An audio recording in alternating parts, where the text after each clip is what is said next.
120 seconds.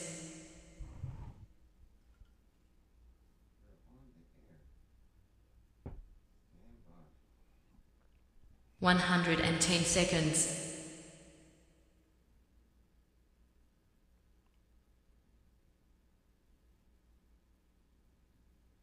100 seconds.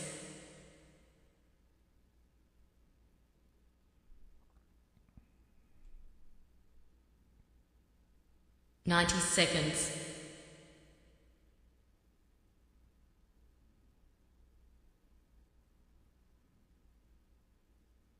80 seconds.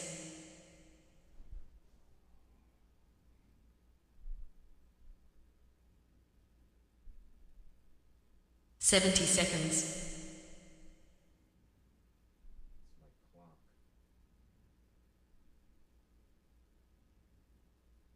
60 seconds.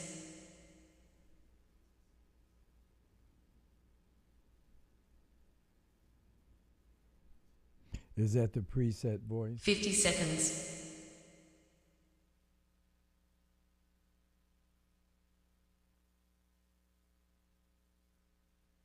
40 seconds.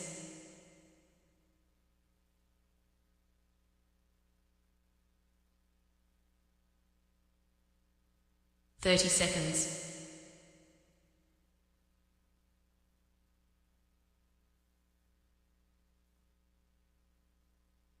20 seconds.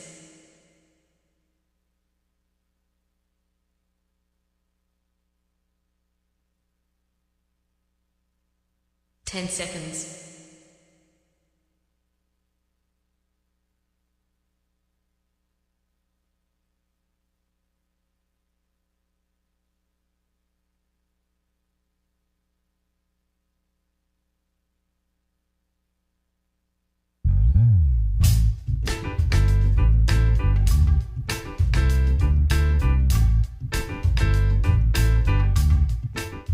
'My name's Jay McCauley. I'm Naisha McCauley, and you're watching AccessTV.org.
My friends, once again, it is indeed time to get our talk on.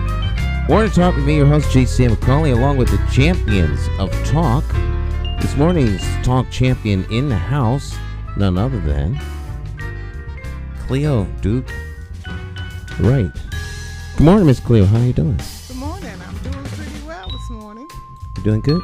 Yeah, doing good. How's your week? Oh, like always, tough, but it was good. It was good. It ended up good yesterday. It was a wonderful day. I love the heat. So it was a good day. Yeah, it got up like 91. Seemed like it was 95. It was hot. Yes. My little man started I looked over at him and he started like fading out. I said, "Oh, Ryan, what's the matter?" I mean, he turned all red and his face got. I said, "Oh my goodness, let me get you home." So I had to take him home. I thought he was gonna pass out. We didn't do too much, but got him home, got some food into him and some drink into him, and he was better. All right. You know, Facebook is always changing stuff.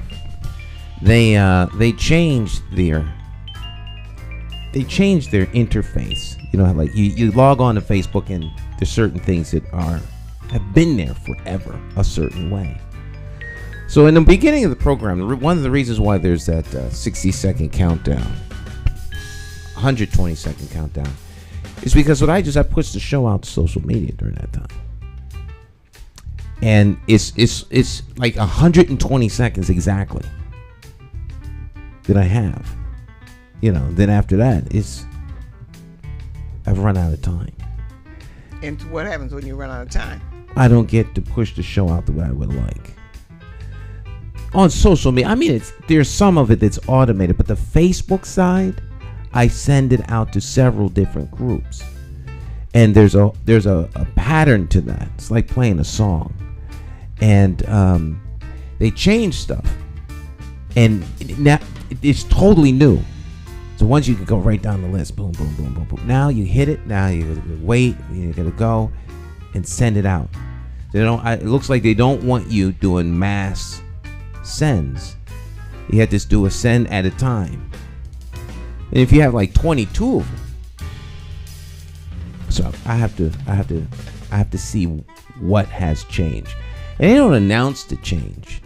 It's just there. One day it's just there. One day it's just there. So a lot of folk that I would normally send a show out to, I have to do after I get off the air. So they have to watch it on the main ones are automatic. But yeah. You know, social media is funny because if you don't share things with certain people, they take it personally. And such is the case. And when you tell them it's not personal, they say, yeah. Yeah. Then they never believe you when you tell them it's not personal. Right. And so, you know. And now that Facebook is mostly older people, it is without a doubt that older people are younger people who could get away with stuff. I found that out when I was 19 working at Pratt & Whitney. The guys that paint, they did things like paint the foreman's shoes while he was sitting at his desk. Now I'm 19 and everybody I'm working with is like, 35, 40, XGIs, all this kind of stuff. People with wing, they have wings, like 25-year wings on the top of your badge at Pratt to let you know how long the person's been there. And so, they tell me stories of things that they did, and remember the time when they painted so shoes? He was sitting at the desk where they painted shoes red, the front over the top of his shoes. Then he'd get up and he'd walk around the floor and red shoes. Now, if their children did that, their children would have got spankings when they got home. Painting the teacher's shoes. But when you're a grown up, you can get away with a whole lot. You can do that. And I say all that to say this, that, just like kids get upset when you don't do them right on social media, adults get the same way. And they just take stuff personally. I didn't know there was only mostly adults on Facebook? I'm not a Facebook person. Facebook is become a place where older, more mature people occupy what the kids are on the TikTok. The TikTok thing. TikTok. I don't. Yep. A wasteland for the mind. And what's that other? They do their own programs. My son is always listening to this. They have their own show. A lot of them on this social media. No. Oh, I forgot what they call I don't know. My kids are my 12 and 13 are on like Roblox and all kinds of other stuff. There's new things all the time. TikTok, Instagram, it's been coming older. It's aging out. When the parents are in the same space as the young people, that's not a cool look. So the young people, they're gone by the time whatever you think is new is old to them. Yeah, well, these programs I would not think that they would do with their parents. Mm-hmm. Their communication, their language is just, I have to leave. Because I said, these kids don't know what they're talking about. Oh. But Hey, maybe I don't know what I'm talking about because I was former generation, but oh my goodness. Well, It drives me crazy. In the background, you were listening to Jay Hoggard off the Raise Your Spirit Consciousness CD. And I had the esteemed pleasure of being in the studio with him when they did the video portion of that. And he is our special guest this morning. So we are very pleased to welcome to Studio 1A the incomparable Jay Hoggard. Thanks for joining us, sir. How you doing? Well, thank you, Stan. It's my honor to be here. I watch the show frequently, and it's a blessing. And to be on with Miss Cleo, I'm happy. There she is. And she joins me every Friday. We have fun. We Miss try. Storyteller Cleo. Yes. She's great. She's a great storyteller. Great storyteller indeed. So tell us a little bit about yourself, Jay. Where do you want me to start? Well, we could start when you were like 3 years old and work our way to the no, just a little bit. Now, I met Jay at Wesleyan, and it was interesting.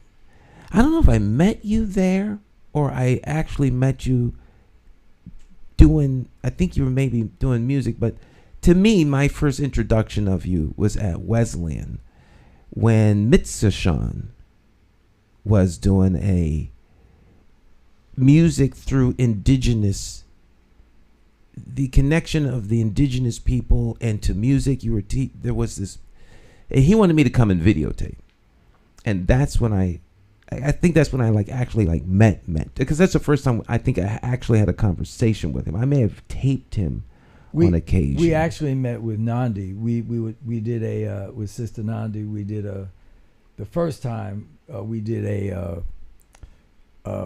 performance at the Charter Oak Cultural Center. Oh, that's right. You guys were doing the music. Right. And I did the music for that. And it was music and dance. Yeah. And then the Mixer Sean one where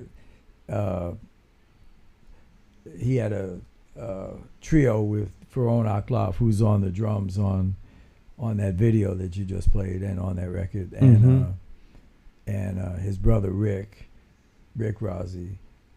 Yeah. So yes, we've been through enough stuff together, Brother Stan, that it's hard to remember that far back. But the other thing is that I'm going to say it right at the beginning, that part of the reason that I'm glad to be here today is to be supportive of your campaign, because I think that you bring, for those, I'm sure everyone knows who's watching, but just to reaffirm, McCauley for mayor of Hartford, and we're in support of our brother because he's got a great vision for what this city can be through the governmental process. And I just wanted to get that in at the beginning before I start talking about the cultural stuff.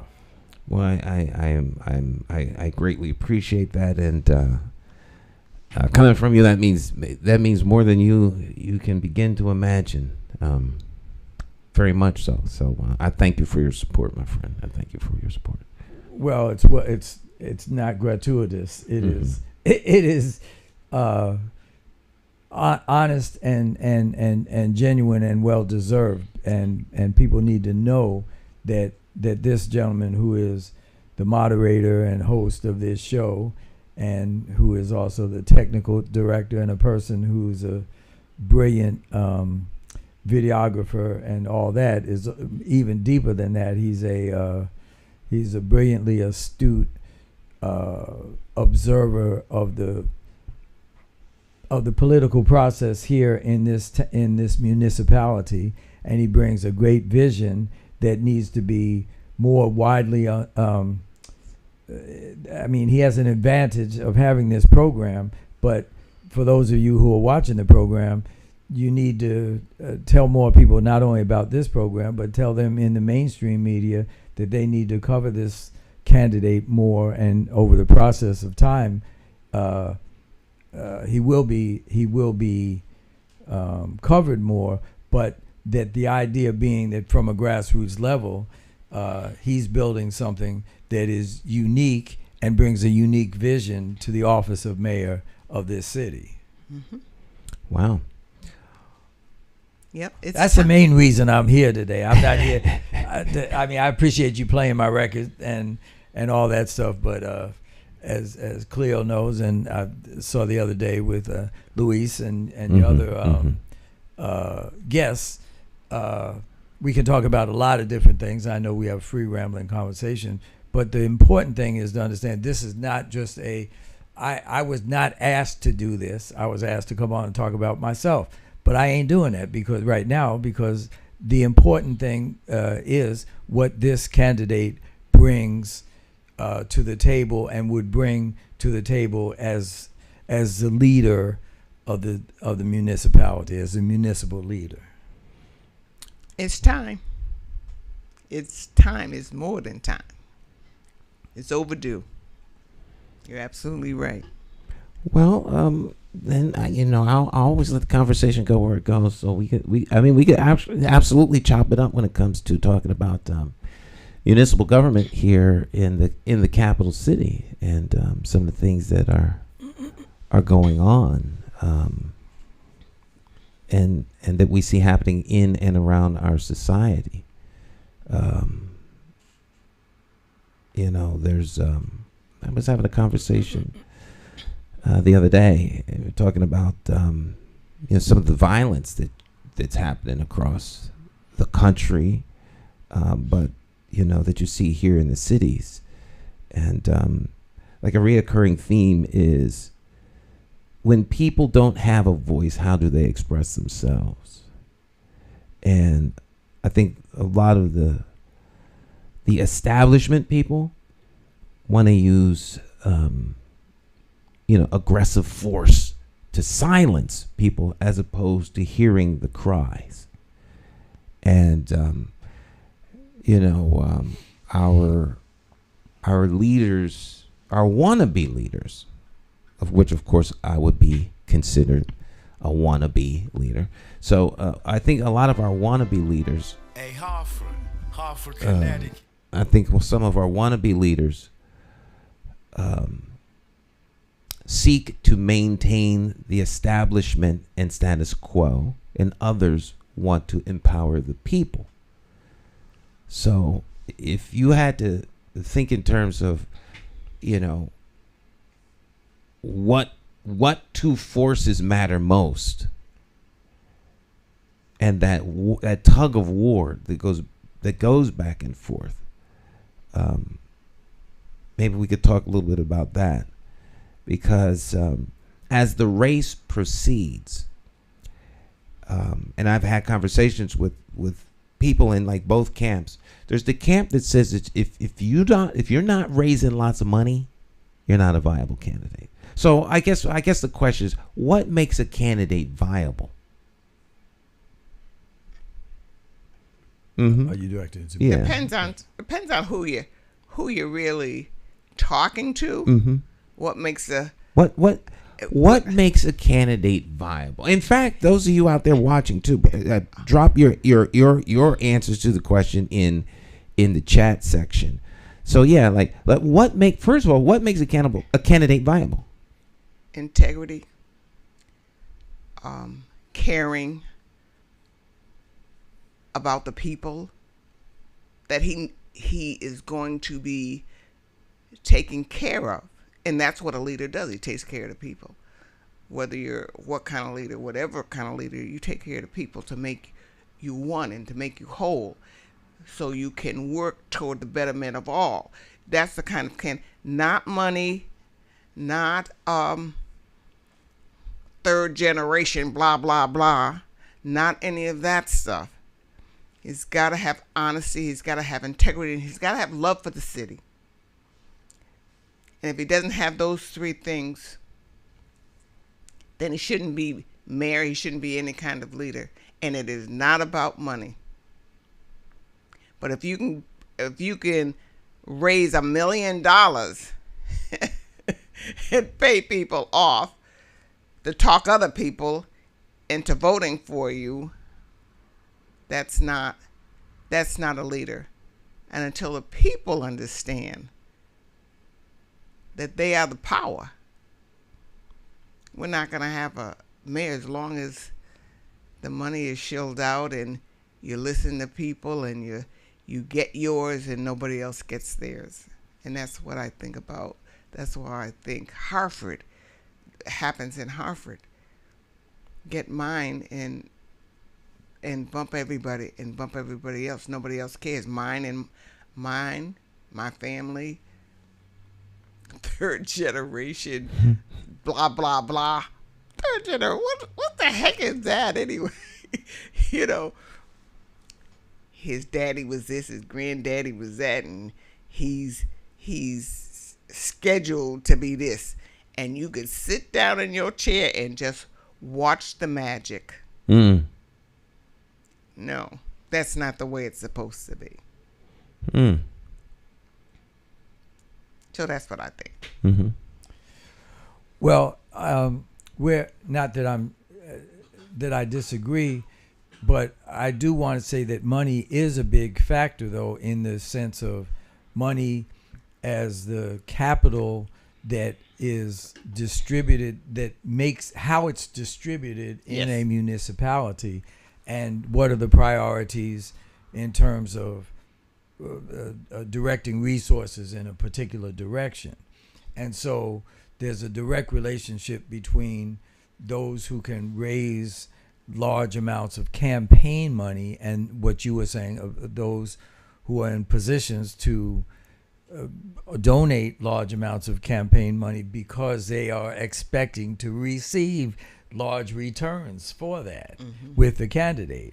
That's the nature of, unfortunately, that's how things operates. And I heard yesterday when Luis was talking about government and defining and making a suggestion to you of defining what government is and how what the purpose of government is, and the purpose of municipal government. You have national, you have state, and you have local, and that particularly the people of our communities, meaning the African diasporic community, which is not to say that that's the only community of importance or the only community that would be in your purview as a candidate, because it's really about all of the citizens, the citizenry of this municipality. But in particular, you and I were talking the other day, and in the breakdown of residents of the city of Hartford, you have, what is it, about 75-80% is African diasporic and Caribbean, and African diasporic meaning Caribbean and African American, as well as whatever percentage of the Asian population, and then you have the European American population. I don't use those words white and black because they don't mean anything. They're not accurate. But at being about 15, 18, 20%. And so the fact is, if someone has a large donor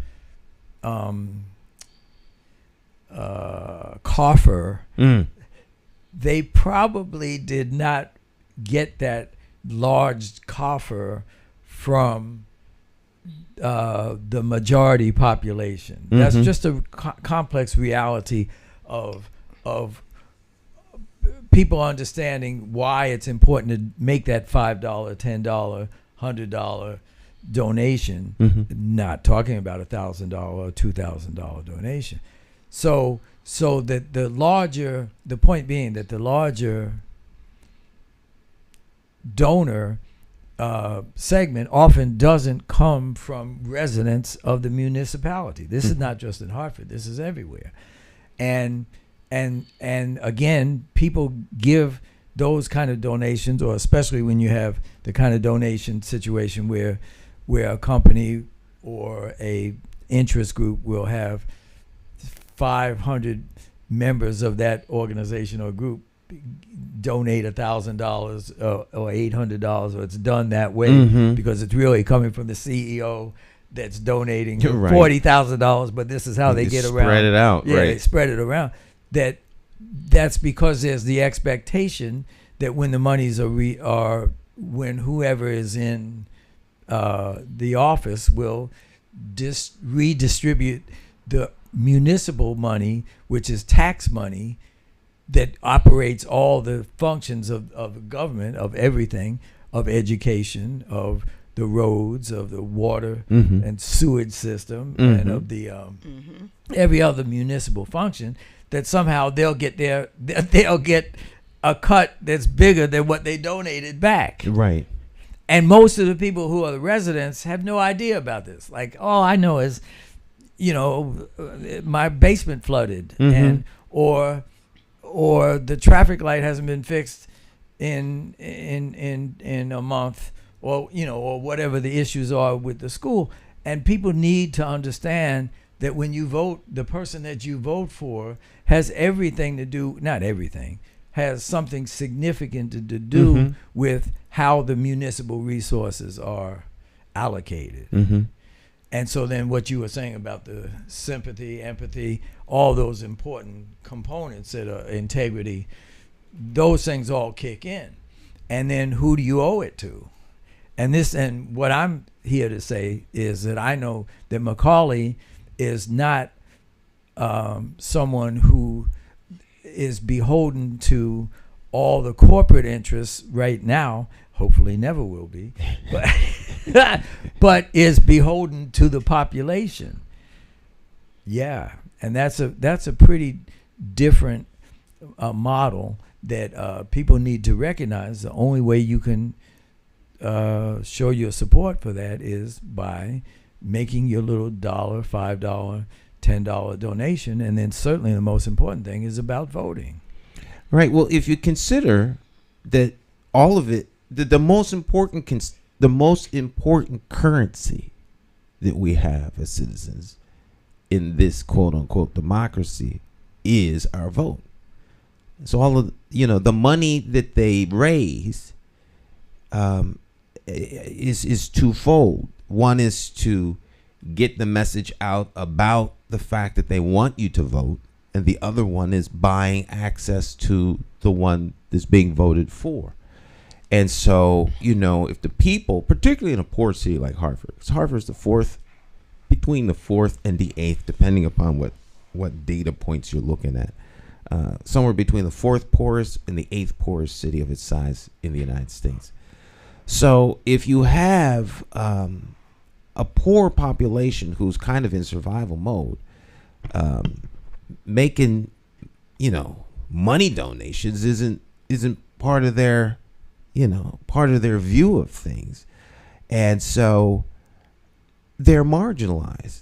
It's like they don't really have an opportunity to buy access, by the establishment and the folks who just want to carry the baton of their vision for Hartford, which is seemingly contrary to the vision that the people have. Because if the people are clamoring and protesting and marching and asking for things that one would think would be just services that you get, you mentioned about the sewage. It seems like you have to bang pots and pans and protest outside your house or the water company in order to plead your case that you should have, sewage not coming into your basement if there's a flood. Because it doesn't happen in other parts of the city. And if you call for these kinds of things, you're considered to be a rabble rouser or someone who's speaking out of turn. And that's the same thing that happens across the board, whether it's you advocating for your kids at school, whether it's you advocating for better roads, whether it's you advocating to have the street sweeper come through your section of town. People say, well, you should be able to pick up after yourselves. They won't pick up after themselves. Yet if you have a parade downtown, nobody picks up after themselves. But they have street sweepers come, sweep behind everything, keep downtown spotless. Not because people don't litter, but because there's other people who pick the litter up. And so it's a matter of how you deploy these resources. And then you have contracts that are given out. Tens of thousands, hundreds of thousands of dollars that go out in contracts. So who gets those contracts? Who gets the money that this municipality rightly spends? So if Harvard's budget's, $700 million a year, we got like about $400 million in school budget. Those are legitimate expenditures, and someone's getting them. I mean, that's like real money being spent for real things. But who gets that real money? And in what way does that ultimately impact the residents? And so it can't be mentioned enough that is your government, and you have the government you vote for. And if you're going to complain about the things that the government is doing, then you need to have a better understanding of how it's influenced and how it works. And is your government. Let's get back to the money thing. Mm-hmm. the money. You were saying, your $5, your dollars, they count. I do not understand the money thing at all. I don't know why. I get emails, I get texts from Washington all the time. You want to get Democrats to send us $5 that Republicans are getting ahead of us, blah, blah, blah, blah, blah. And, I'm nervous to send my money to some things I have not seen. Don't know these people or anything. So that makes me nervous. But I don't understand what the $5 is going to do. I'm saying, what is the $5? What's it going to do? How is it? What do people need to understand about their small donations? Because when I give to candidates, I really don't understand what the $5 or what the $10 or the $20 is really going to do. And then when our mayor raised $1 million, and that's how he won, I don't understand that. And I don't think a lot of people understand. I don't understand how this money is going around and around, and it becomes the major thing, and I'm over here and it doesn't seem like I count at all. It's just the money thing, my $5. And they ask questions, the Republicans, Democrats, do you trust us more than you trust the Republicans? I don't know. I mean, sometimes you do horrible things and sometimes they do horrible things, and sometimes you do good things, and sometimes something they do. So what are the people supposed to think? How do they put this in a ball so they can understand what you just were talking about before? How does it because it does not compute to me. Well, I don't know. That's a brilliant observation, because a brilliant question, because what does the $5 do, or what does the $1 do? It shows participation, and it shows participation and support for a particular candidate. So at that point, specifically not the global Democrats and Republicans or right and left or any of that, and specifically in the McCauley for mayor campaign, and for everyone who's listening and those who are not listening, the $1 or the $5 is not about that amount of money. It's about the individual support participant, because we still, in theory, the democracy is based on the electoral system that we're under is still based on one person, one vote. And so in the process of the early campaign up to the primary, what the support of that $1 is saying that's one vote times 10, 100, 10,000, 50,000 individuals who are supporting that candidate. So you're counting votes, not counting It money. really is that. It really is that because I mean it's an obvious question. $1 doesn't mean the same as $1,000, right? What's the top amount of money? $1,000 that it can be donated. The top amount is I think it's 1,000. Yeah. So it might be 1,000 and a couple little pieces of change, but but the question is, which is more valuable?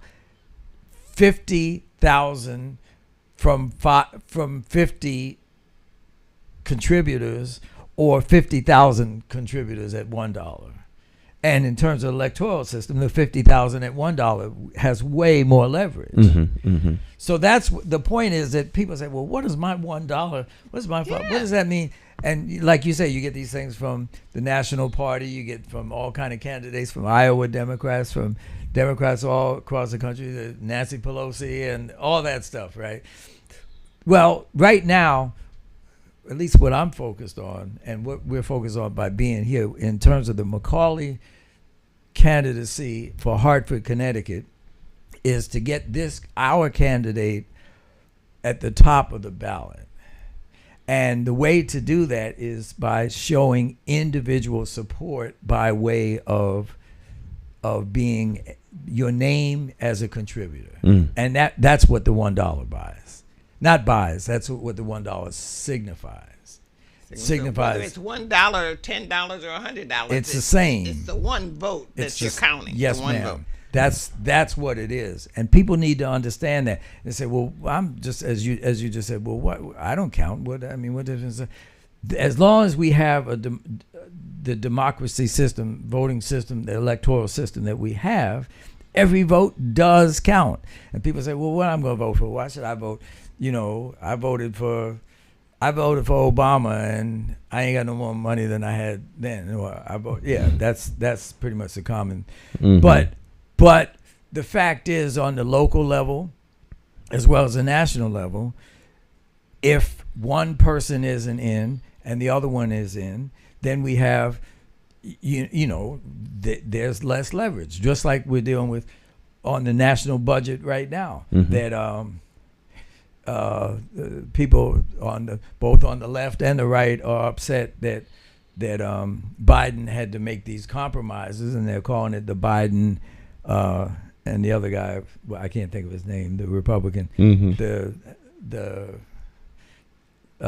House of Representatives guy. The speaker. Yeah, what's his name? I can't think of his name. I want to say Mitch McConnell. No, it's not McConnell. He's the Senate, but the Congress guy. Anyway, they're saying, that bill has taken all this and that. Unfortunately, ultimately, that comes down to that there are not enough Democrats in the Congress to have voted this way versus the that way. Okay, but that's national, and we're not even talking about that. What we're talking about is this mayoral election, and this particular candidate who we're sitting here with, in my opinion, the way to get more visibility for this candidate is that more people, and I'm not being paid to do this. I was not asked to do this. This is Jay Hoggard, vibraphonist, composer, professor at Wesleyan University, individual citizen of Middletown, Connecticut. McCauley did not ask me for this. What you need to do, if you see this show, or if you hear it, or if you know somebody that is interested in it, is get on there and show that you want this candidate to at least hear this candidate's point of view. And so in answer to your question of those that raise, if the criteria is just how you raise the $50,000, the $1 million, whatever it is, the problem is, well, what percentage of the citizens of Hartford contributed to that? And I would assert that is a very small minority compared to the majority population which is not in a situation to, as you said, to contribute $1,000 to a candidacy. And as you said, oftentimes people are frustrated and discouraged.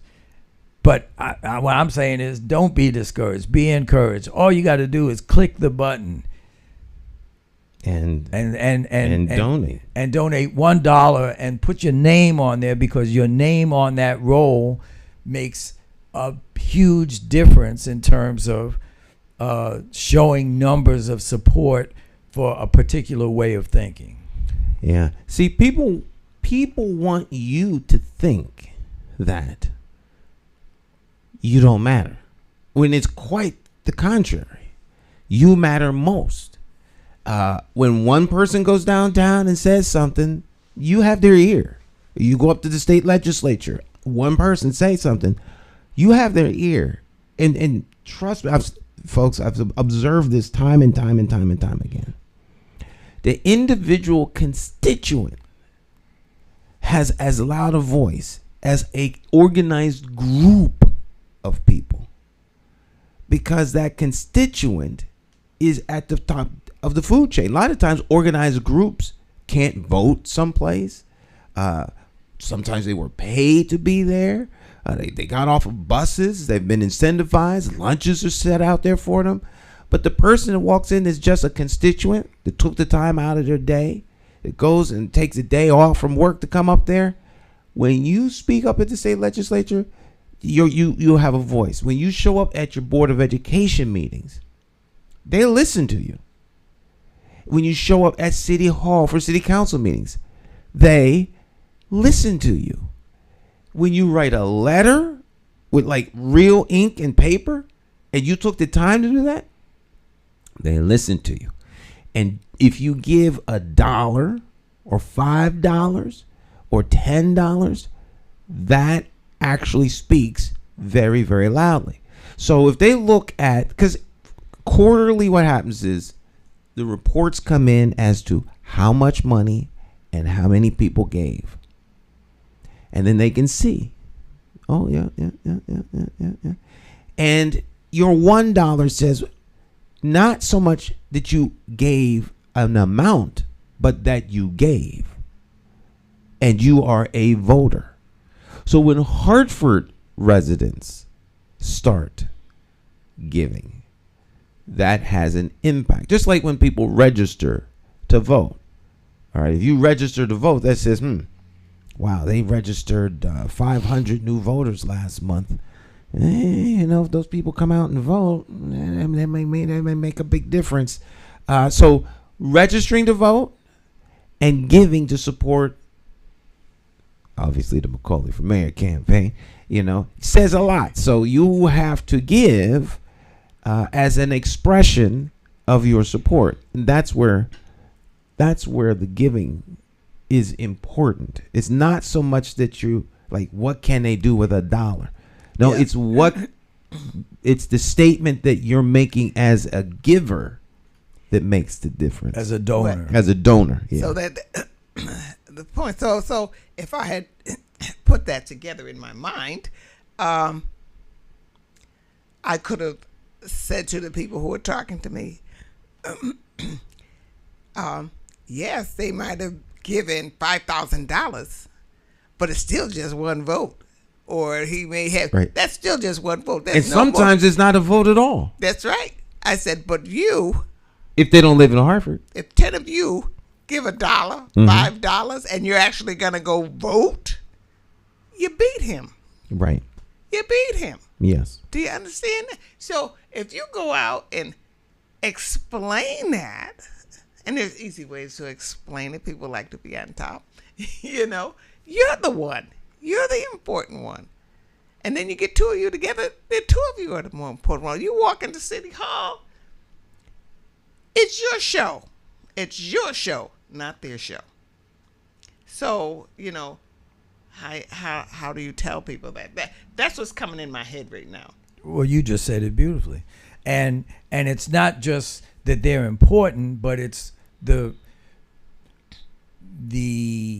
issues and the relevant topics that they embrace are important. Are important, yes. Such as what Stan just brought up, that whole series of things. So many people from our community, the Hartford is considered as a municipality, inner city, and I've heard y'all discuss on here inner city versus suburb, and none of that really is relevant to right now. What matters though is that this candidate is running for the job within this city, and the people who are eligible to vote have to be residents of this city. And it happens that 80%, 75% of the residents of this city are of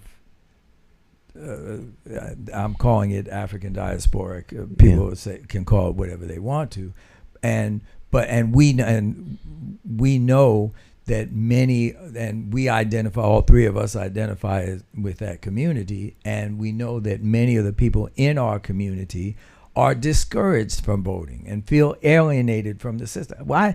I mean, I vote, as I said about Obama, I voted for Jimmy Carter, and they're talking about ancient, and then for younger people who were not even of voting age until after Obama, they're like, well, I'm voting, that's nothing. No, if you hear this program and you hear these people talking, the three of us right now, or the two of us and the person who is coincidentally the candidate, who can't say it in the way that I'm trying to advocate for because he is the candidate, he just happens to be a talk show host, the host of this program, that it's of crucial importance for you to support your community. And one way is by voting for the people who are running for office that ultimately deal with distributing the resource, making choices about distributing the resources of the municipality for the different services. And it can't be minimized how important every single vote is, as Stan just said, each individual. So yes, when you brought up, Stan, about the sanitation, and some people would say, well, each individual has to clean up for themselves. Okay, the reality is that you do have municipal sanitation, and that's a big issue. It is important that individuals do their part. Back when I was a kid, when Johnson was president, they had the Make America Beautiful. This is where MAGA came from. They took it from that slogan of Make America Beautiful Again by picking up your own litter. So I believe in that, and I totally believe in self-responsibility. But it's also a question of how are neighborhoods prioritized to receive the limited set number of services that are the city services. And what I'm saying here, and I hope you agree, Sister Cleo, and what I'm saying is that Stan McCauley, who is someone who is a long-term, not lifelong, but long-term resident of Hartford, he understands the internal issues of the problematic distribution of resources, such as sanitation and the sewage, and busing and roads and all these other things, police issues. Now, that's not saying that these are simple things that he's just the day he gets elected, he's going to fix everything. It's not that. It's a gradual process, but it's someone who's empathetic to understanding the perspective of that majority, hopefully the total majority, separate from identity, who are citizens of this town. The one item that everyone, I think, can wrap their head around, and that I think is a really good example of how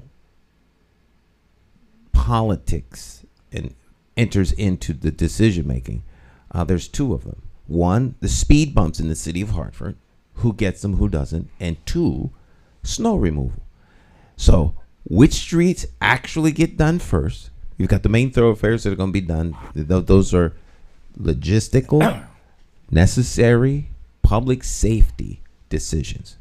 After those are done, what part of town gets plowed out first and who gets plowed out last? Those are political decisions. Those are political decisions. They're neither right nor wrong. They're just political. You got to start somewhere. Someone's going to be last.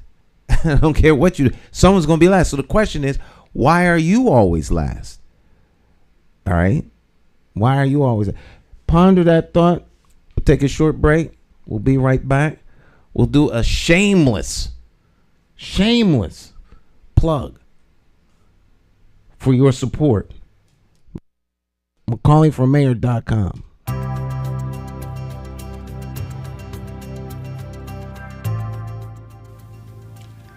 You know something?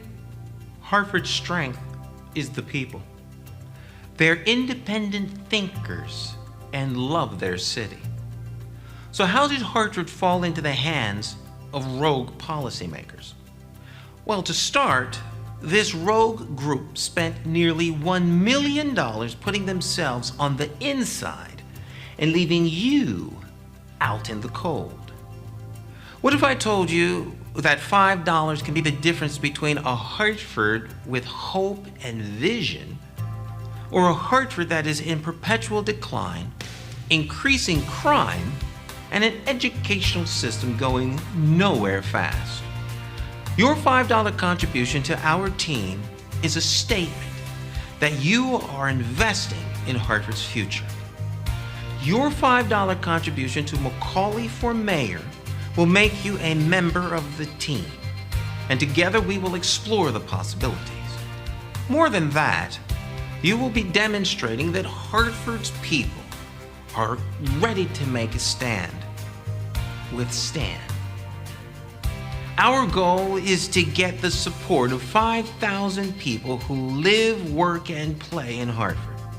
I'm asking you to make a bold statement by contributing $5 right now, today. If you believe in Hartford and its people like I do, make that contribution. And together we will show Connecticut that the people of Hartford care enough to do our part. We are ready to pick up the ball and run. The people of Hartford are back in the game, and we're in it to win. My name is Jay McCauley, and I approve this message.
I can sit and listen to this. I do.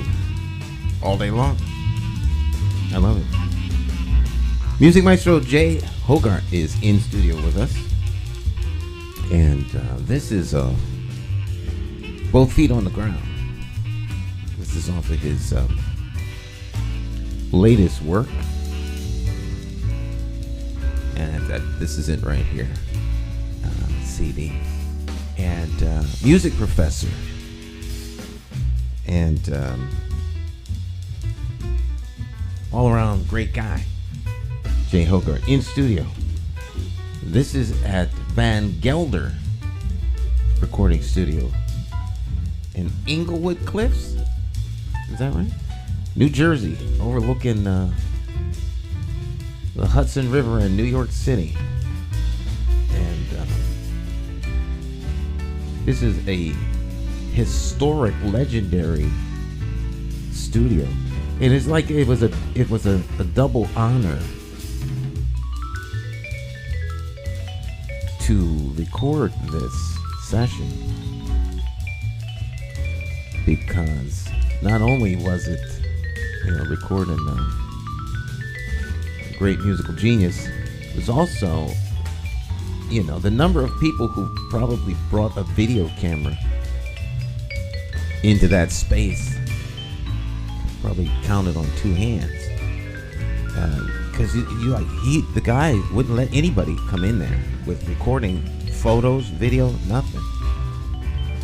And all of the great jazz recordings, like Blue Note, recorded in this studio.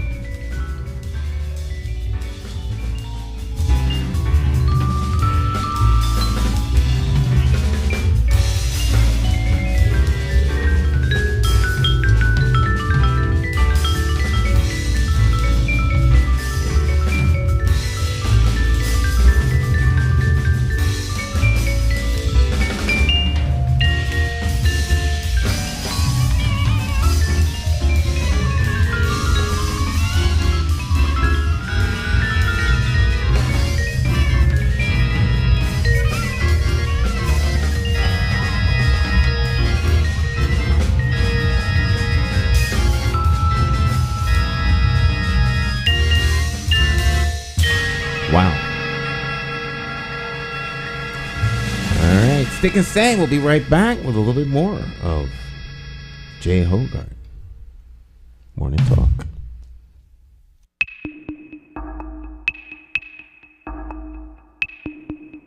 Every bad political decision is made by a politician elected to office. So if you think your vote doesn't matter, just remember this.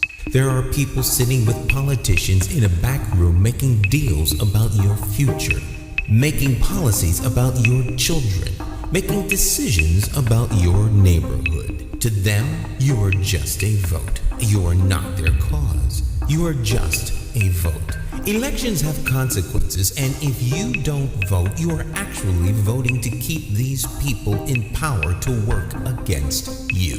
Now more than ever, you need to make your vote count. It's time to clear the air and vote for a mayor that is unbought, unbossed, trusted, and accountable to you, the constituent. My name is Jay McCauley, and I am an independent thinker, and I approve this message. I'm asking you for your vote on Tuesday, September the 12th, 2023, in the Democratic Party primary election for mayor of the city of Hartford. For more information, visit McCauleyformayor.com. Have the courage to vote your conscience and vote for the name you trust and know. Vote J. Stan McCauley for mayor.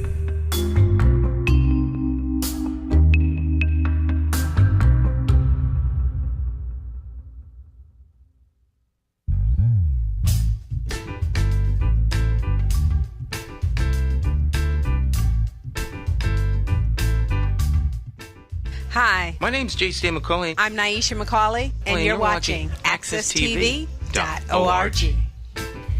Okay, welcome back. Morning Talk. In studio with Cleo Duke-Wright and the incomparable Jay Hoggard. So, Professor Hoggard. How long have you been at Wesleyan? I can't count that far, but the last count was 32 years. Wow. 32 years. That's a long time. Yeah, I went to Wesleyan as an undergrad and graduated in 1976, and then I lived in New York from I taught high school in New Haven from 76 to 77, and then from 77 to 89 I lived in New York, and then I was doing my master's and was teaching, and then fully started teaching at Wesleyan in 91. So, and I've been fortunate and blessed to be able to continue my music career while teaching. How many albums do you have? Well, this record, which is called Raise Your Spirit Consciousness, is my it's the 24th CD that I recorded, and this is the 8th one that I recorded on my own label, JHVM Recordings, and you can find out if you're interested if you go to my website, which is www.jayhoggard.com. All that stuff is in there about the previous records and kind of my music history, my music work history. When I'm not campaigning for Jay McCauley. Put that in there. Right. In his spare time, he's a professor. That's great. So what goes into putting together a project like this? Well, I'm think of myself as I play the vibraphone, and a lot of people, this video that we made that I appreciated working. I was just, when you were showing it, I was thinking about how the whole editing process that we went through, and I had mentioned that, and I'm pretty media savvy, but in going through it, you spend a lot of time just to get this image at this moment, right? Or this second, rather, not moment, this second, and how it's very intentional. And so everything that the point is, everything that we see in mass media, let me say that the intention is when you make the edit that it's seamless, that no one knows except the editor and whoever else, the director. No one else knows that's an edit. That if you make an edit that looks like an edit, you haven't made a good edit. Right. And one thing that was fun working with you is because you're a perfectionist as an editor, and that was great. Because there were a few times there were things like, I don't care, just fix it. No, I got to get it right, and you go, you zoom in, you zoom out. And the point being that everything that we consume in media, when you turn on the television, when you watch a movie, when you watch a video game, all that is done by someone who's behind the curtain. So the man in the Wizard of Oz, and this is showing age because the younger people won't know about the original movie of Wizard of Oz, but the thing about ignore the man behind the curtain, don't ignore the man behind the curtain, because the man behind the curtain is shaping how you're thinking. Okay, so this record, Raise Your Spirit Consciousness, is about not only on a spiritual level, and I'm not trying to be, I'm born in the AME Zion Church, and my whole life, and I shout out to Metropolitan AME Zion here, and as well as Blackwell AME Zion Church is here in Hartford, and my home church in Middletown, Connecticut, Cross Street AME Zion Church. But the point is, I'm born in it. I'm a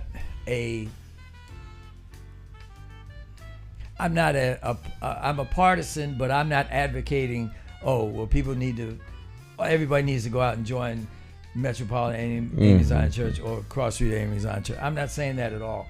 I'm not even pushing my faith beliefs as a Christian by any means. If you're a Muslim, if you're a Buddhist, if you're a Hindu, if you're a traditionalist, native practitioner, cultural practitioner, whatever.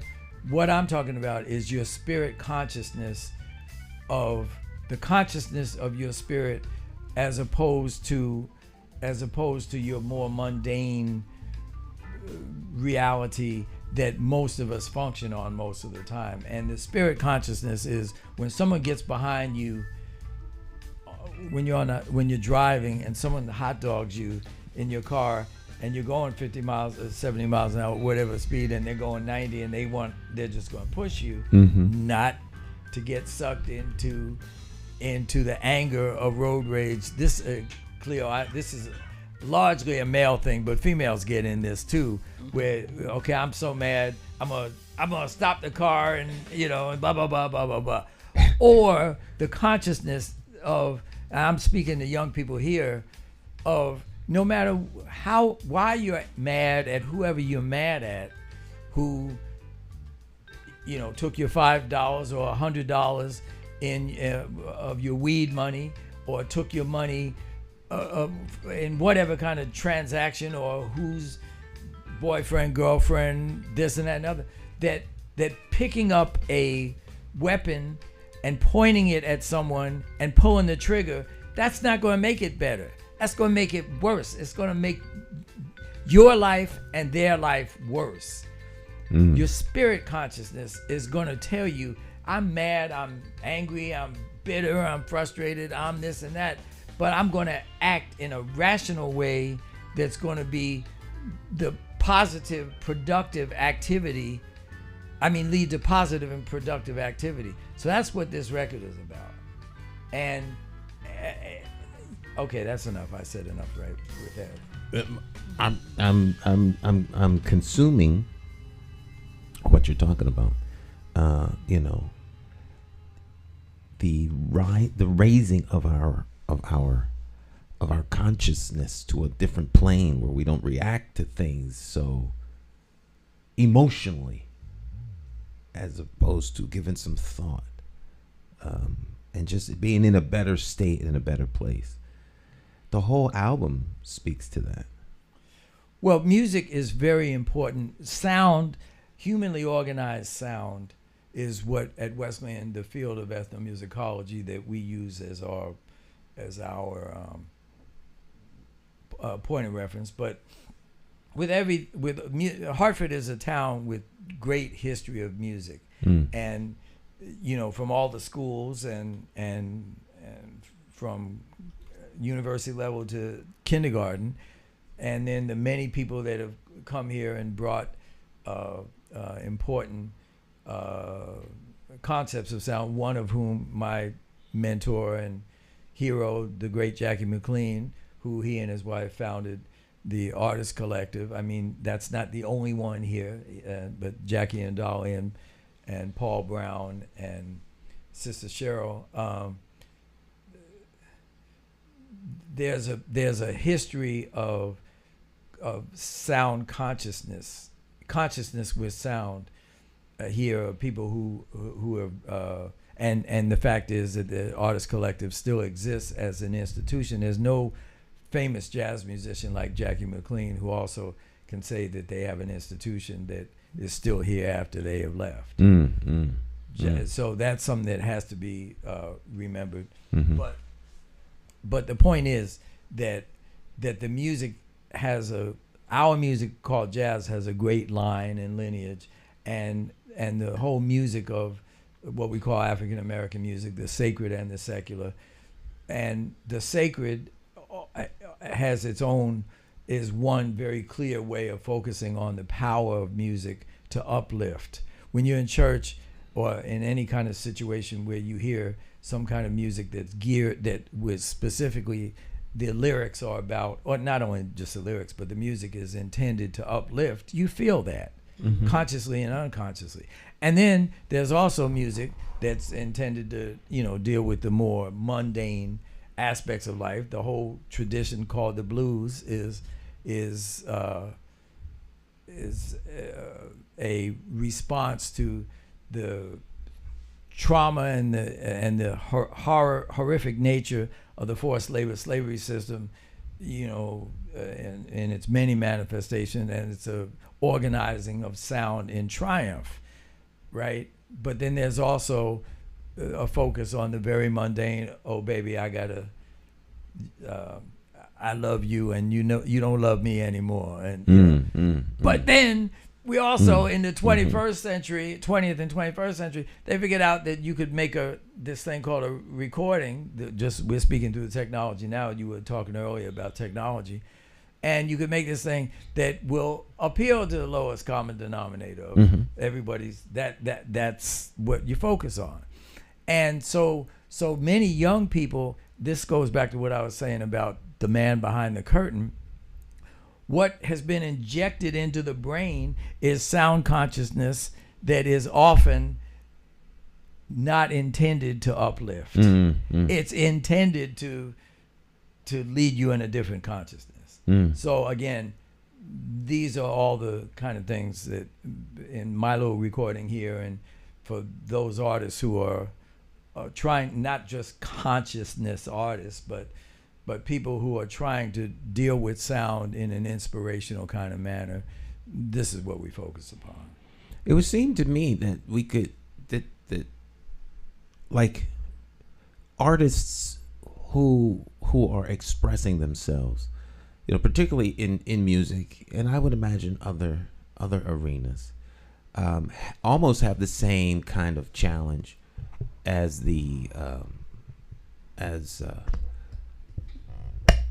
what do you call as like the political challenges, where it's like you against the establishment, or the established, the I'm trying to find the right way to put it. There's the lowest common denominator, where they don't want you to rise, or they won't always want you to be like those that seek to subjugate, so that they can exploit, relative to those who are trying to uplift and empower. And it seems to me that, like, jazz, which is my favorite music, jazz, and other music, even some elements of hip hop that are trying to uplift, those voices are always the ones that don't find those platforms where the masses are targeted through. Mass media is throwing this at you and throwing that at you. Before we came on the air earlier, we were talking about The Matrix, one of my favorite movies of all time. But the violence, the gratuitous violence of it, and in one way, how it aims to, hold you down in all that the Matrix tries to do in terms of, other ways of thinking. It's still like the very base thing you're dealing with is conflict, violence, and resolving your conflict through violence. And that is constantly reinforced in everything. How do you break through those kind of roadblocks, or the glass ceiling, or the hurdles that are in the road, as you move your music forward, and the challenges that are out there? Well, these are the things that are constantly, every artist has to deal with some variation of that all the time. How do you coexist in the marketplace and how do you get in the marketplace versus whatever your particular vision is? And so one has to be committed to their vision. The problem is if you think you are committed to a particular vision, but then you get beaten down in the marketplace enough, then people try to adjust, to the market, to the parameters of the marketplace, which is a whole kind of a never-ending swimming against the current, and it's a lot. It takes a lot to commit to. So I can only speak for myself that very early on, before I made my my first record, excuse me, Days Like These well, actually, my first record was solo vibraphone in 1978, and then 79 was Days Like These, which was on a major label. I was at 24. I was, the new kid on the block, the new next thing on the block, and they wanted to market me in a manner like that, and I've kind of resisted that because I was like, no, I don't really want to get famous until I'm older, so I know what I'm doing. And they were like, are you crazy?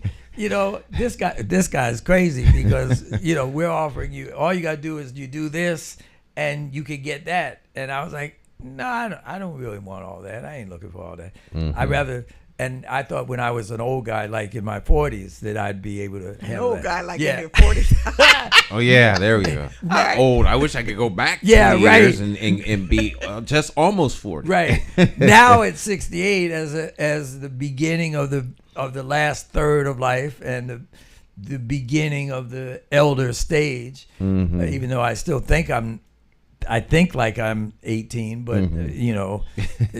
as Cleo and I were laughing before, I don't feel like I'm 18 when I get out of bed, though. That the point is that I was fortunate that the sum total of who I was gave me kind of that point of view and has helped me kind of not get frustrated, embittered, this and that. That I don't have the platform of wider visibility, but I also understand that it's not that's not really the most important thing. The most important thing is how to be able to have clarity when you have the opportunities, such as in a situation on morning talk on Access TV. Certain kind of topics can be discussed.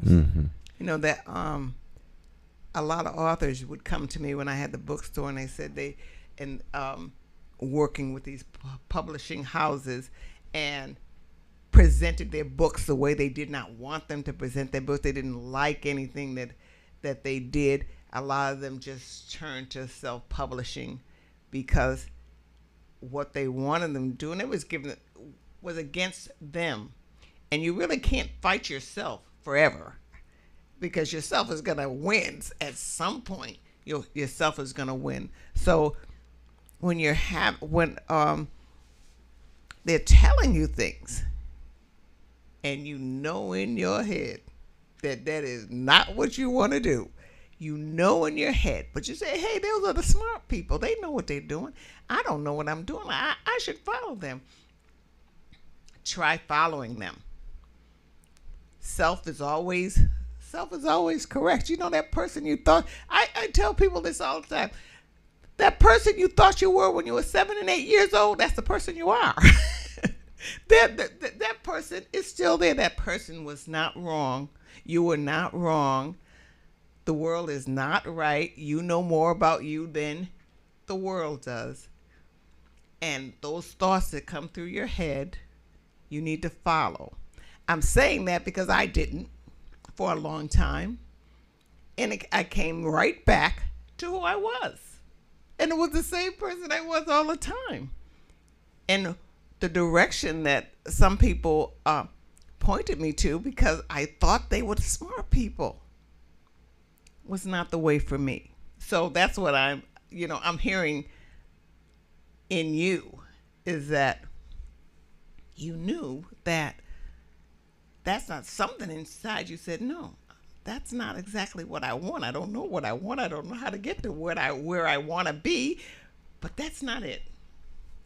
It sounds like you listened to yourself somewhat and followed who you were. A lot of us still don't follow who we are until a long time. And the spiritual thing you were talking about, the music.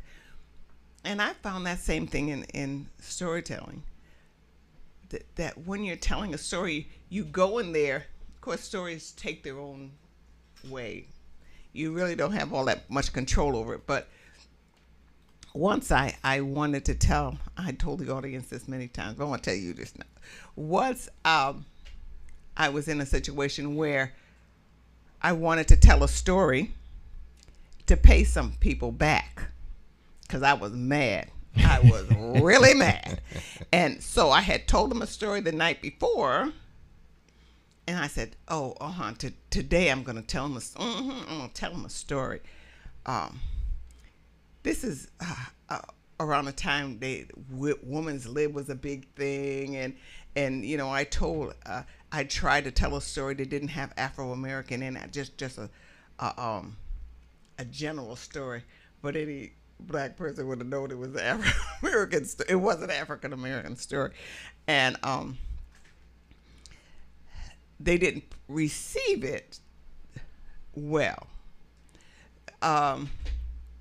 They started talking about women's lib and everything. It was the man something, the woman takes something. I forget what the name of that story, complete story was. So the next day, I told a story. I told the woman, I'm going to tell you a story. You want to hear a story? I'm going to tell you a story tomorrow. And so she got all these games together, these get acquainted games and everything before I told the story. So I started to tell a story of Keep On Stepping. So I wanted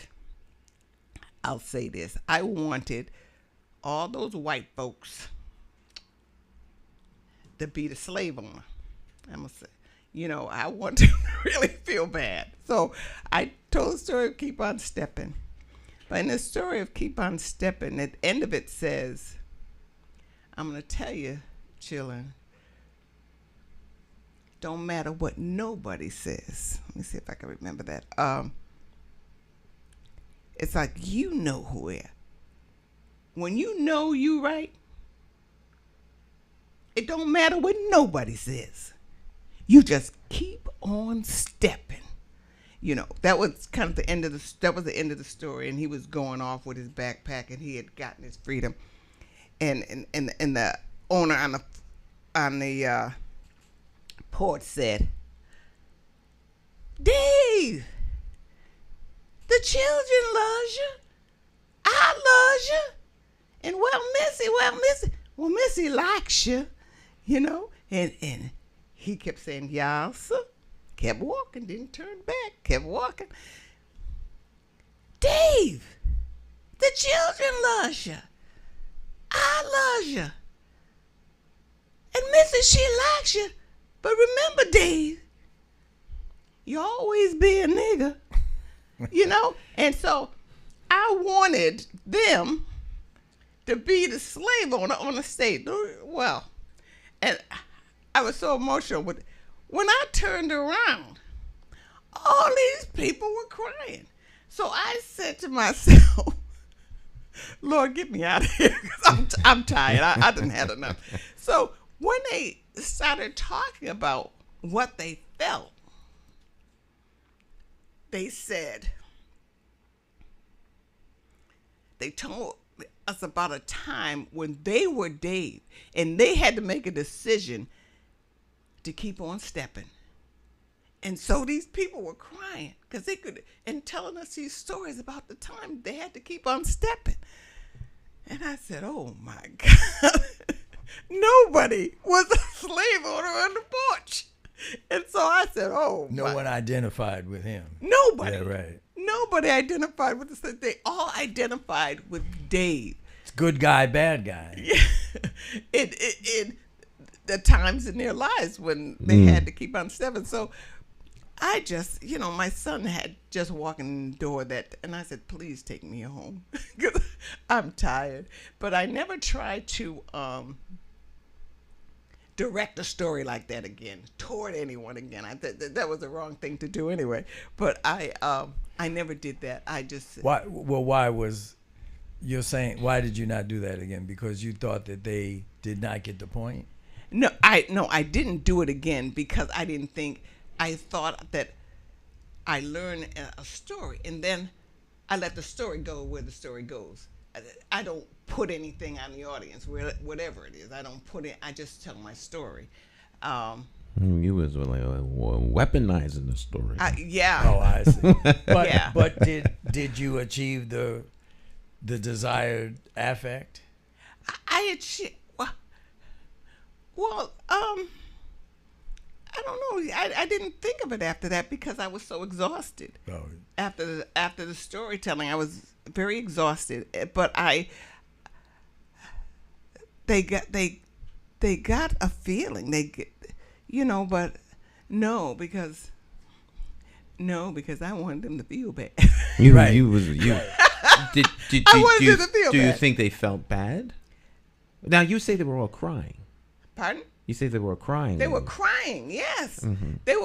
But they weren't crying because they were the slave master. Because they don't know what slave Right. master. They don't. We weren't born in slavery or anything, but they were crying because of the times in their lives when they had to make decisions. make a Yeah, yeah. decision and had to keep on. Yeah.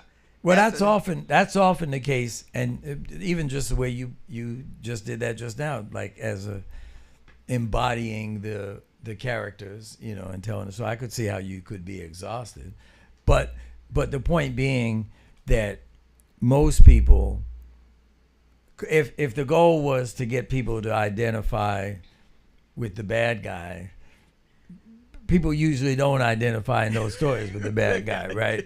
Unless the bad guy somehow then turns out to be the good guy. People generally will identify with the one that even if they're bad guys, they don't see themselves as a bad Right. guy. They see themselves as the the Robin Hood, steal from the rich Right. and give to the poor. Right. Like, you were a thief, Robin. So people don't generally.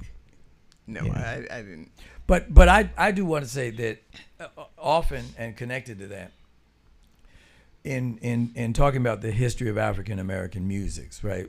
And the other day, Stan, y'all were talking about education, and I think Luis brought up about that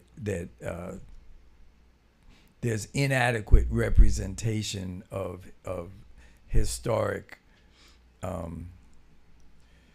facts and historic perspective on the atrocities of the forced slavery system. He didn't say it in that way, but I'm saying that in terms of both the indigenous people, the native peoples,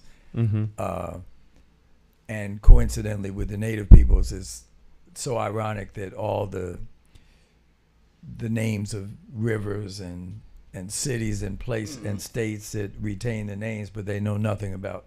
But there's no connection to the people who were originally there, who kind of literally blazed the trails for those places. But what I was going to say is, in teaching for many years about the history of African American music, you can't get around that without embracing the horrors and the atrocities of the forced slavery system. And I'll have to say that from my experience and in relationship to what you just said, that story, not everybody wants to embrace that. People like, and I'm not just talking about non-African Americans, I'm talking about African Americans too. They don't want to, why? Because it is too painful. And there are all these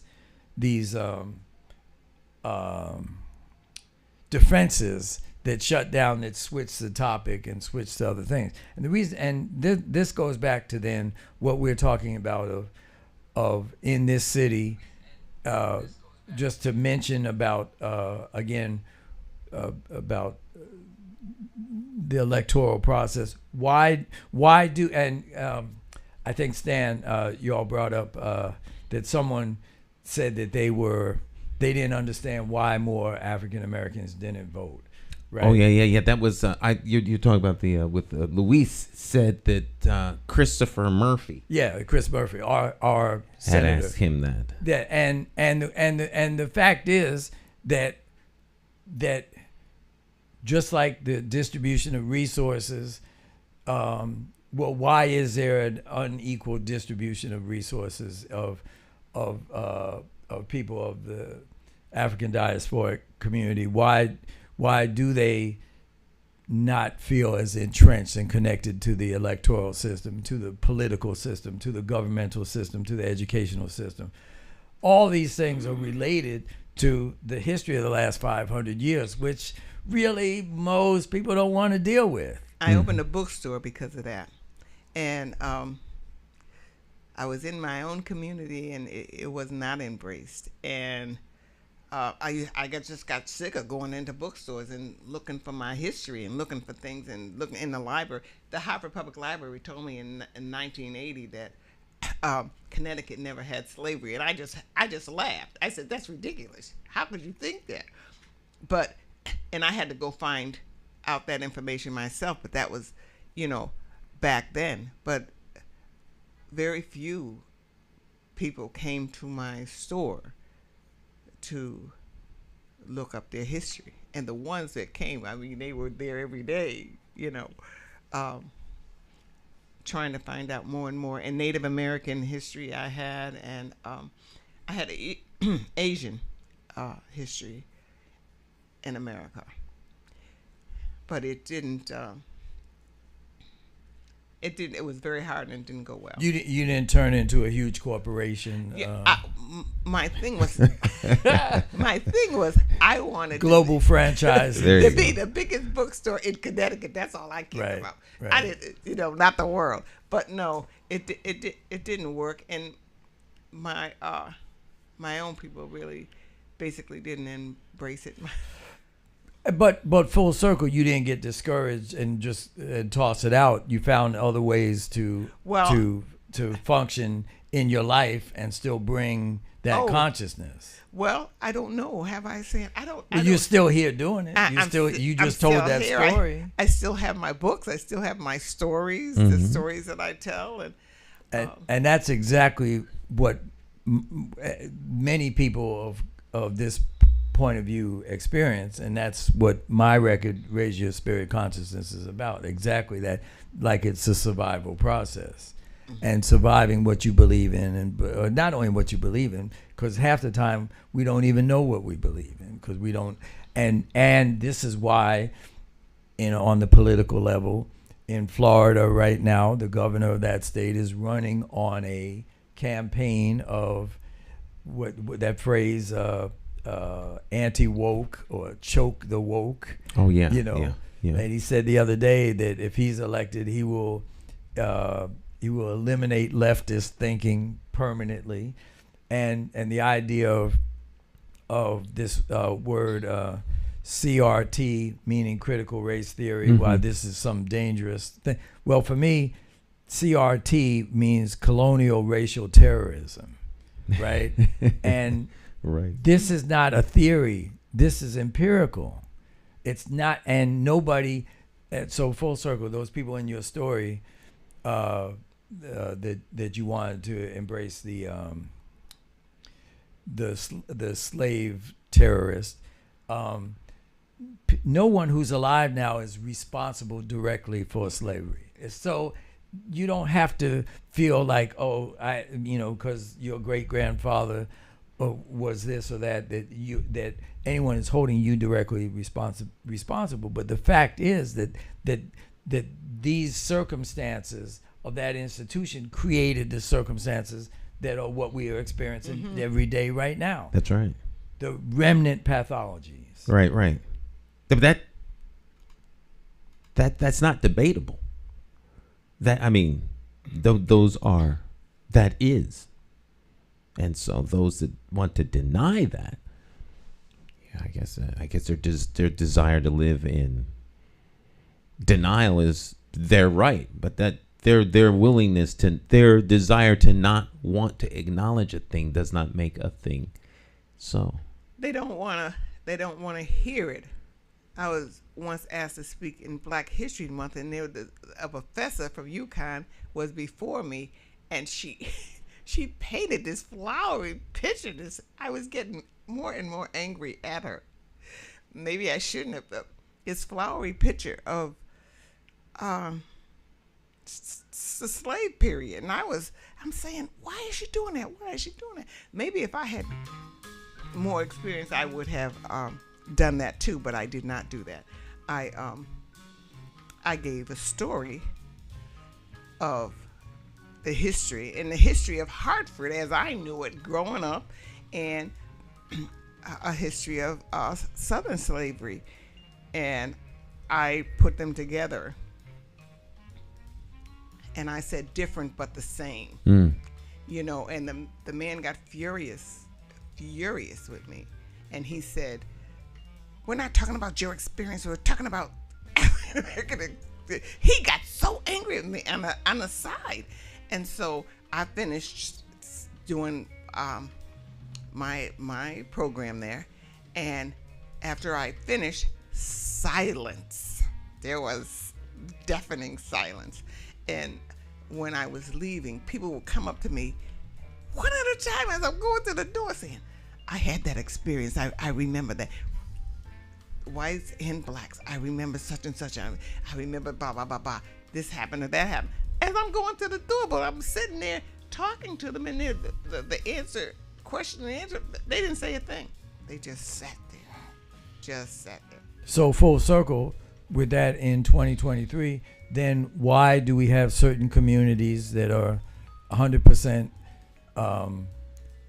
African diasporic in Hartford, some that as a gentrified process or long term are 100% non-African diasporic, and then we have communities that are called suburban communities right now that are outside of the municipal area that are 100% or 80%, 85%, whatever the percentages are, whatever way you want to line them up.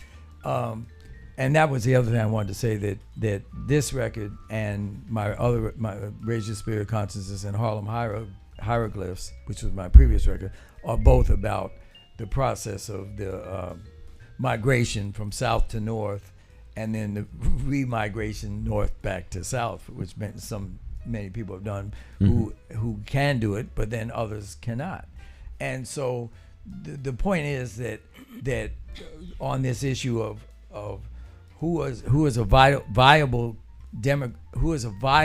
candidate because the amount of money that they raise is directly related then to, well, which population is the core targeted population or appeal of a particular candidate, and then maybe why one candidate should have a broader appeal if they only had the opportunity to be heard.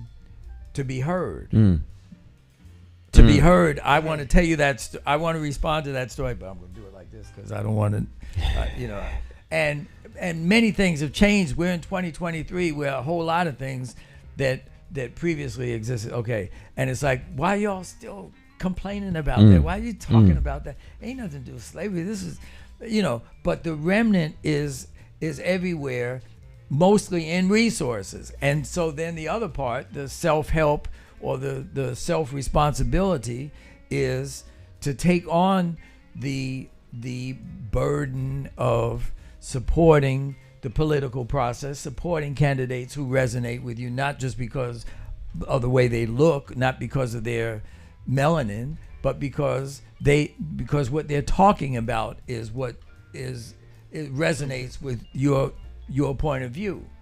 And then that lines up in certain kind of ways. But we're at a point where no one identity is defined by the way someone looks. We're way past that. We are past that. But then it's about, okay, what is the substance in there, and how can I support that substance? And I'm going back to shamelessly, as I said, if you're interested in my music, you can look it up in my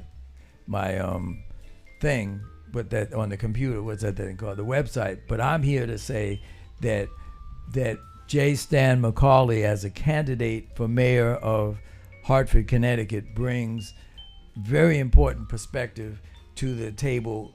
He should be evaluated in the 3 months of, this is June 2nd. What's the primary date is September 3rd? September the 12th. September 12th. So we're exactly 3 months and 10 days away in the process of looking at the various candidates who are running.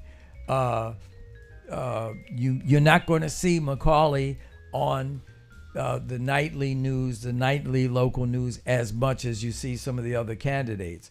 But look at McCauley's 6-point program, and he's having various events.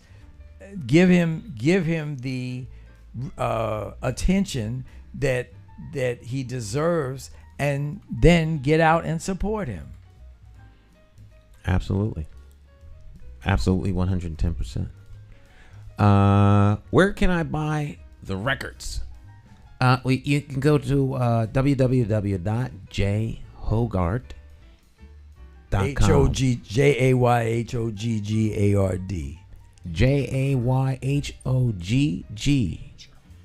Jayhoggard. Hoggard. All right. This is the back of the cover, front, and absolutely check it out. All right. And you can find him, as he mentioned, online. If you go to the website, you can watch all of the videos that we did are on his website as well. It's been an honor having you here, sir. Hopefully we bring you back some more. Great conversation. Well, my pleasure. And as I said, I want to make it clear, everything that I said on the political front is coming. I'm solely responsible for the content. I was not. My arm was not twisted by nobody. All right, Miss Cleo. Yes, I'm trying to break my cookie here. She's trying to break her cookie. Yeah. We have these big ginger cookies here. Yes. Why'd you say Miss Cleo? I was giving you an opportunity to shout out as we go off the air here tonight. Oh, shout out for Stan McCauley for mayor. Well, I'll take the shout out. I've been shouting that, and I've been becoming. I told you last week, more politically vocal, and you know I'm not. I'm not that way, but people keep calling me and connecting me with you and asking me questions that I come back. I'm sure they're asking me, so I'll come back and ask you. I don't know, but I'm out there, and today I have to say I've learned something. I've learned how to express a few things that I can talk to people about, and I appreciate you being here today, because I always appreciate you. But now I know how to express that one-on-one. I know how to express that dollar. There you go. And I know I know what to say. So thank you very much. And I'll see everybody next week as usual. All right, my friends. We'll go out with a little more Jay Hoggard. You all have a blessed rest of your day. Have a great weekend. Tell somebody about the program. And visit the website, McCauleyformayor.com. And if you have any questions, you can always give me a call. My number's very public, 860-944-9797. It's on the side of our mobile campaign office. You can't miss it. It's in a neighborhood near you. All right. You all have a great rest of your day. Bye-bye. Thanks, Jay. Bye-bye.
Hey, Hartford, Connecticut, I'm talking to you.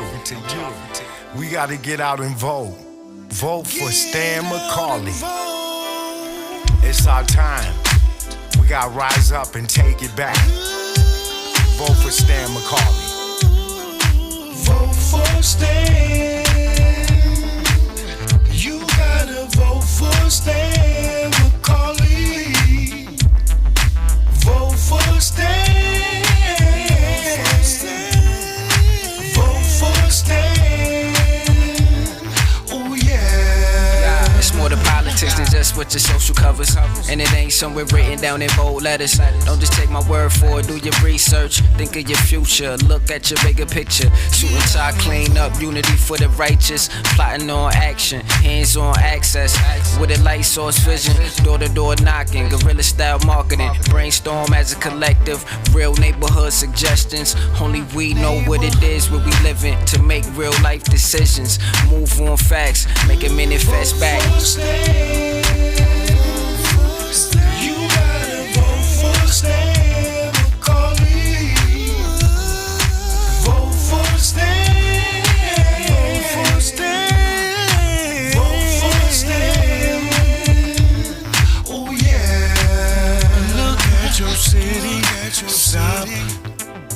Take a look around. Is opportunity flow into your house? Are you working? Wait, can you save some money? And is your neighborhood safe? Or is it a homicide every night?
Senior.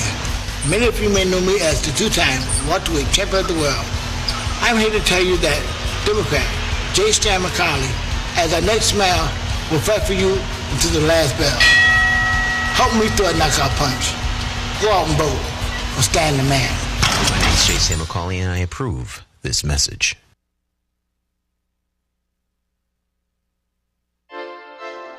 Hey, Hartford, Connecticut, I'm talking to you. We gotta get out and vote. Vote for Stan McCauley. It's our time. We gotta rise up and take it back. Vote for Stan McCauley. Vote for Stan.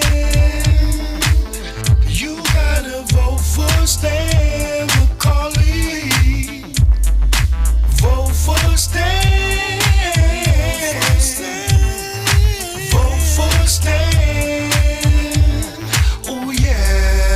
It's more to politics than just what what your social covers. And it ain't somewhere written down in bold letters. Don't just take my word for it, do your research. Think of your future, look at your bigger picture. Suit and tie, clean up, unity for the righteous. Plotting on action, hands on access. With a light source vision, door to door knocking. Guerrilla style marketing, brainstorm as a collective. Real neighborhood suggestions. Only we know what it is where we living. To make real life decisions. Move on facts, make it manifest back. You gotta vote for Stan McCauley. Vote for Stan. Vote for Stan. Vote for Stan. Oh yeah. Look at your city. Stop. Take a look around. Is opportunity flow into your house? Are you working? Wait, can you save some